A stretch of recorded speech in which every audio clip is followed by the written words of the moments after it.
Est-ce qu'il y a un peuple choc ce soir? Est-ce qu'il y a un peuple choc ce soir? Est-ce qu'il y a un peuple de Dieu ce soir? Alléluia. Bien-aimés, sans plus tarder, nous allons rendre gloire à Dieu. Ce que Dieu a fait pour toi dans ces temps-ci.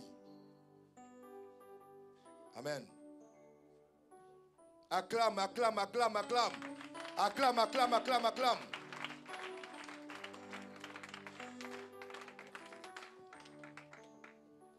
Alléluia. Alléluia. Peuple de Dieu, acclame plus que cela. Je dis, tel tu acclames, tel on acclamera pour toi. Amen. Sans plus tarder, je vais appeler ici rapidement. C'est pas Justine. Maman, c'est pas Justine. J'ai eu un déblocage financier après le culte du mercredi. C'est pour cela que je veux dire merci pour tous les bienfaits. Gloire à Jésus. J'appelle ici rapidement. Maman Joa. Est-ce qu'elle est là? Maman? Ok. Est-ce qu'on peut acclamer Jésus pour sa vie? Soyez bénis. En tout cas, j'ai été bénie à la dernière veillée. Là. Je suis venue dimanche, mais bon, c'était fini pour les témoignages, donc aujourd'hui, je profite. La veillée, là, vraiment m'a guéri.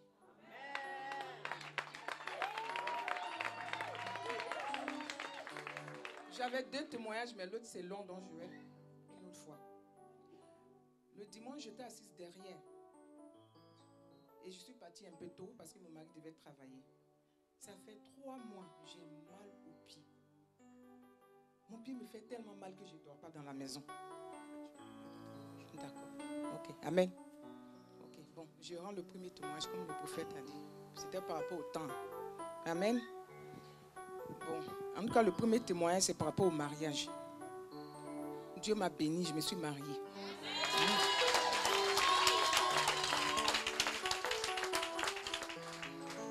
Le prophète est venu dans le mois de février passé. Il était chez maman Kanga.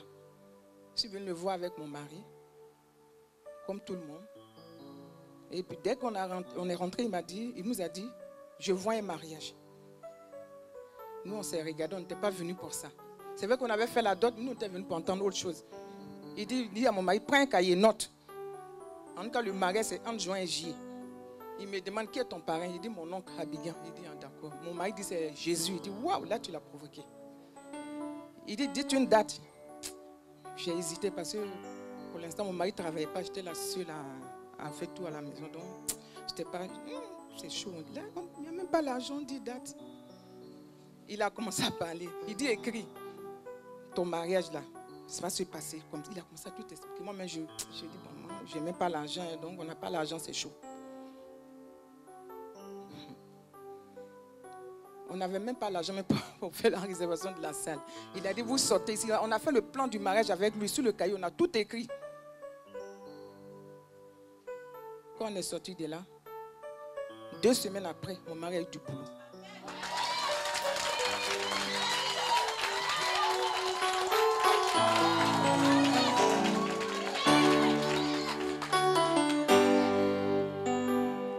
Ça nous a encouragés. Il dit, André, c'est bon. Du coup, on allait à la mairie pour trouver une date. Mais avant ça, on voulait une salle.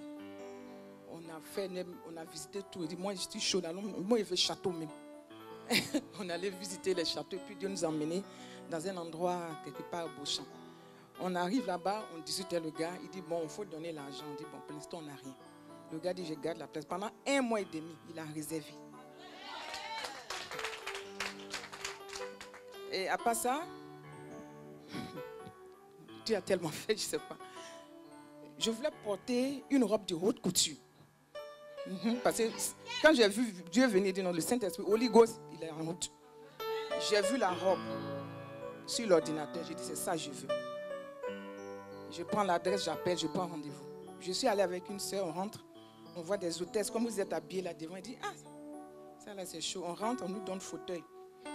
On nous donne thé. Il dit, ah, où est-ce que je suis arrivé?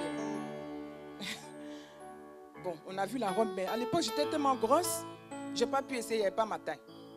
Mais j'ai dit, moi, je veux cette robe. Je reviens une deuxième fois. On me dit, madame, il n'y a pas ta taille, mais il faut maigrir.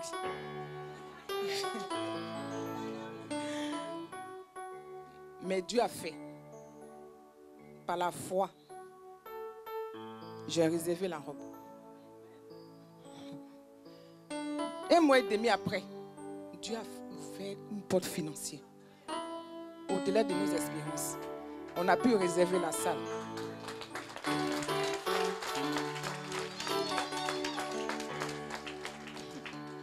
Seigneur Jésus. La prochaine fois, quand je suis allée à mon rendez-vous, 1 mois et demi après, pour ma robe, j'avais perdu 20 kilos. Je me souviens que papa avait dit, tu seras tellement belle qu'on ne va pas te reconnaître. Je suis rentrée dans la robe. On m'a dit de perdre 4 kilos, mais moi j'ai perdu 20. Le Saint-Esprit n'est pas dans les détails. Ceux qui étaient à mon mariage, ils peuvent en témoigner. Amen. Dieu a glorifié son nom. Avec le soutien de mes filles, le groupe musical qui était présent. Je vous signale que je ne suis pas de cette communauté. Je prie ailleurs. Mais Dieu m'a conduit ici. Ils m'ont soutenu. Maman Kanga, les instruments. Tout le monde était... Pendant 1 mois et demi, mes filles ont répété. Elles m'ont fait la surprise du cocktail. Jusqu'à ce que je revienne le soir dans la salle. C'était louange. Comme je voulais, Dieu a fait. Il a tout disposé. Papa m'a dit, il va pleuvoir le soir. Il a plu. Il a plu. Vraiment, je bénis le nom de Dieu.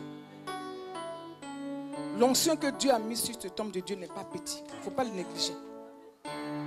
On a été bénis, mon mari et moi. On a été bénis.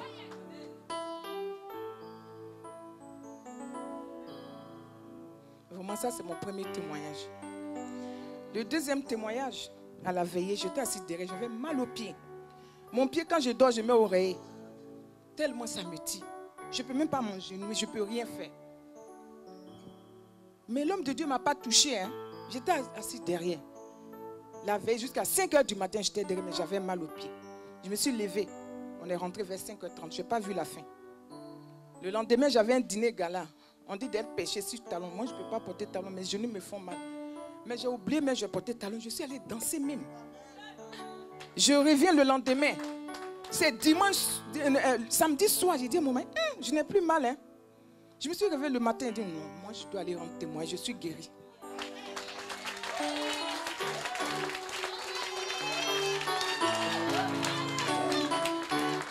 Non, mais je suis vraiment guérie. Il ne m'a pas imposé les mains. Parce qu'il a dit une seule parole. Il a dit l'onction que Dieu a mise sur moi. Quand tu es dans la salle, que tu es disposé, tu reçois.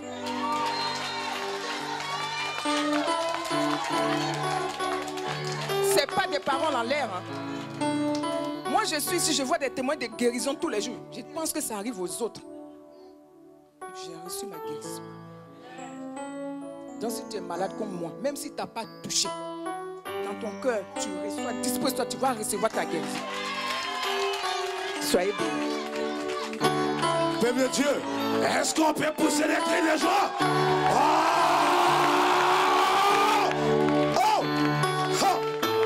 Je dis à quelqu'un, bien aimé, ce n'est pas la peine de te promener. Tu t'es promené, mais ici on appelle Bori Bana, c'est-à-dire la course est terminée. Je annonce à quelqu'un ce soir que tu ne repartiras pas comme tu es venu.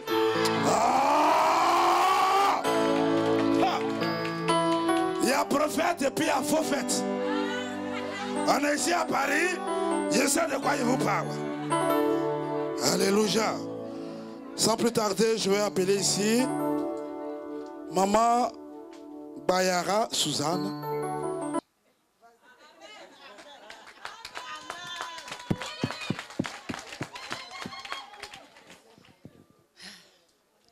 La dernière fois, j'ai pleuré. Je ne vois papa le 15 de ce mois, j'ai pleuré. Mais là, cette fois-ci, j'ai prié, cet esprit, tu tiens ma voix. Je ne dois plus pleurer. Parce que je dois rendre grâce. Papa, est-ce que je peux chanter un petit morceau? Non. Ma voix est amère, hein? Mais si quelqu'un peut m'accompagner, je veux bien. Accompagne-moi. Ekawala goyire gani yo adriblio. Atula goyire gani yo adriblio. Aduo. Ekawala goyire gani yo adriblio. Prenons Jésus yire gani yo adriblio. Aduo adu. Atula goyire gani yo adriblio. Aduo adu. Prenons Jésus yire gani yo adriblio. Aduo adu. Suzanne, aduo adu. Pourquoi tu vas si loin? Aduo adu. En Côte d'Ivoire, chez les guérisseurs, chez les marabouts, chez les féticheurs, papa est là, Goli papa est là, papa Kanga est là, papa est là, pourquoi tu vas si loin? Maman est là, Adou, allez. Merci. Bon. Bis, une autre fois. Ah. Donc, le 15 de ce mois, quand je suis venue voir papa, je pleurais. Je ne pouvais même pas placer un mot. Pas pour moi, hein, je suis venue pour 2 cas. Pour la maladie qui me fatigue, qui a pourri ma vie, qui m'a arraché à mon activité salariale il y a 22 ans aujourd'hui. Et donc, j'ai fait 3 ans d'arrêt longue maladie. Et en plus, ensuite, le médecin de la Sécu m'a balancé en invalidité. Et depuis 20 ans, je n'ai vu qu'une petite pension d'invalidité. Vous me voyez là, mais j'ai des vis partout. Quand il y a quelqu'un derrière, on m'appelle, c'est tout le corps bloqué. Comme ça, bloqué de tous côtés. Et comment j'ai eu ça? Mars 92, une nuit, j'ai poussé une forte fièvre. SOS médecin arrive, madame, vous avez la méningite, allez à l'hôpital. J'arrive à l'hôpital, une légère douleur dans le dos. Ça continue. Plus on avançait, plus j'avais mal. Et en 93, le gynéco va me dire, c'est l'utérus qui est décroché, il faut m'opérer. C'est ce qui a été fait. Ça n'a pas été soulagé. Jusqu'à ce que, décembre 93, je vais voir une neurologue qui me dit, madame, quand vous souffrez du dos, vous dormez sur du solide, pas un matelas qui est mou. Alors j'ai dit, je dors sur, il y a 2 matelas dans le lit. Elle me dit, enlevez un matelas. Et j'arrive, je soulève le premier matelas, je vais faire la poussière. Il y a une petite boule. Je tire, une aiguille à tricoter. Voilà, un bout pointu et un bout rond, de cette taille, comme ça. Je dépose. Je continue à faire la poussière, une deuxième aiguille, je tire, la même taille. Qu'est-ce que c'est que ça? Je soulève le matelas, un tas d'aiguilles, 7. Pointu là et pointu de l'autre côté. Emballé avec du fil rouge, noir, blanc. Voilà. Et quand ces aiguilles étaient là, tous les matins, je me réveillais avec des blessures. Voilà. Et qu'est-ce qu'on me dit? C'est de ça que je souffrais. Et c'est de ça que je souffre jusqu'à aujourd'hui. Je suis partie combien de fois en Côte d'Ivoire? J'ai dormi dans la brousse. J'ai bu des potions. J'ai tout fait. On m'a déchiré le dos. On m'a enlevé tout. Impossible. Mais papa est là. Yes. Et donc, le deuxième cas, c'est le cas de mon fils. Mon fils. 2 filles, un garçon, le dernier. Il est mon mari, il est mon frère, il est tout pour moi. Donc ce fils-là, je l'ai laissé en 2013, toujours à la recherche d'un salut, la guérison. Et ma première fille m'appelle, maman, ton fils n'est pas là, on ne le trouve pas pendant 1 semaine. Qu'est-ce qui s'est passé? Il avait une copine là-bas. On ne savait pas. À Montargis. Et la fille lui a dit qu'elle était enceinte. Elle fait son bébé, mais elle avait renvoyé mon fils parce qu'il n'en voulait pas. Et quand elle accouche, je suis toujours chez nous, elle vient chercher mon fils et il va là-bas. Il donne un biberon et il va lui dire, couche-le. Et en le couchant, en se baissant sur le berceau, le petit va se cambrer et cette partie-là cogne les barreaux. Il y a un hématome. Les deux l'amènent à l'hôpital, lui et sa maman. Les médecins vont dire, c'est pas grave, ramenez-le chez vous. On est samedi. Il a dormi mon fils. Dimanche à 15h, il quitte Orléans, il vient ici. Il envoie un message, la fille ne répond pas. Pour lui dire, je suis bien arrivée, elle ne répond pas. Troisième message, elle va lui dire, le bébé est mort. Voilà comment il devient assassin, mon enfant. Et donc, c'était un dimanche. Mardi, la gendarmerie l'appelle, venez servir d'un simple témoin. Il arrive, il est en prison. Et c'est pour ça que j'étais venue voir papa. Mais comme je pleurais, j'ai dit des bêtises. Mais en réalité, on me l'a rendu depuis le 4 mars cette année. On me l'a rendu. Mais liberté conditionnelle. L'avocate a demandé 2 fois, il ne voulait pas, le juge. Et la 3e fois qu'on le laisse sortir, ce n'était plus l'avocate qui avait demandé. Mais je venais déjà prier ici, depuis décembre dernier.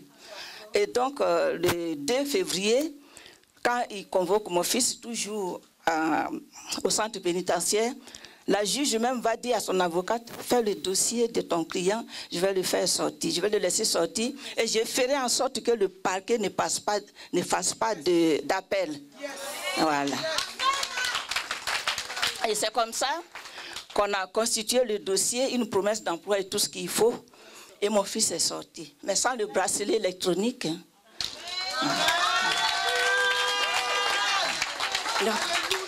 En sortant, il lui a pris ses papiers, pas de pièces d'identité. Alors que les premières demandes de mise en liberté, ils avaient demandé, l'avocate avait demandé le bracelet électronique. Non, il va désactiver le bracelet, il va fuir pour aller en Côte d'Ivoire. Et moi, je venais ici, j'ai prié, Seigneur, mon enfant est parti sans bracelet électronique. Rends-le-moi sans bracelet électronique. Et on me l'a rendu. Les papiers, on lui a enlevé. S'il rentre, il faut qu'il travaille. Je viens toujours ici. Seigneur, il doit travailler, il a des comptes à rendre à la justice. Rends-moi ses papiers. La juge, mon fils appelle, elle dit d'aller chercher son passeport.